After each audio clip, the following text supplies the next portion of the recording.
plusieurs quarts de sapeurs-pompiers.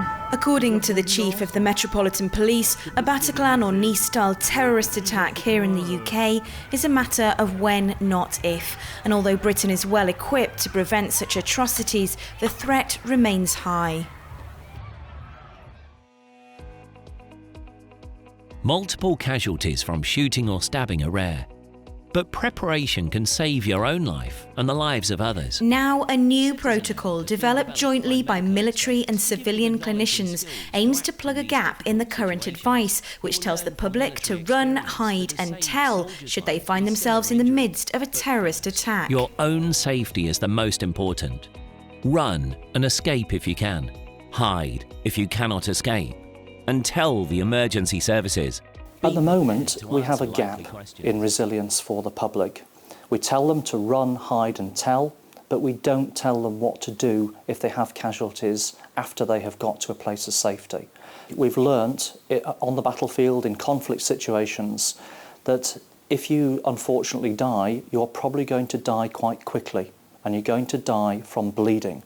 So the skills we have to get far forward, and we have done this with individual soldiers, is to have the knowledge and equipment to actually stop external bleeding. Your greatest chance to save lives is to stop bleeding. You must act quickly. Severe bleeding can kill in just a few minutes. We have a specific experience in being able to deal with blast and gunshot injury. And what's happened after every major conflict in the last 200 years is that medical experience learnt in that conflict is then transferred across into the civilian community. That's exactly what we're doing here. We're taking our hard-won military medical lessons to improve the healthcare of the civilian population. The Citizen Aid instructions can be found on their website, and an app and simple instruction booklet will also be available. So inside the instructions, it will tell you how to use the other people at the scene most effectively. It will tell you the information that the emergency services will ask when you phone 999. It will tell you very simply how to prioritise the injured that you find to make sure that you treat the sickest first. And once you start to treat an individual patient, it will take you through in the right order to treat the right injuries first to make sure you can save the most lives. The instructions are as picture-based as possible, which prevents problems with language barriers or literacy.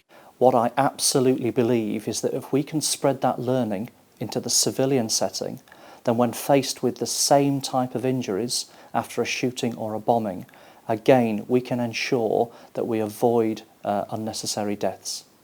The Citizen Aid website is publicly available at www.citizenaid.org, and the free app and instruction booklet will both be available in the new year. Hannah King, Forces News in Birmingham.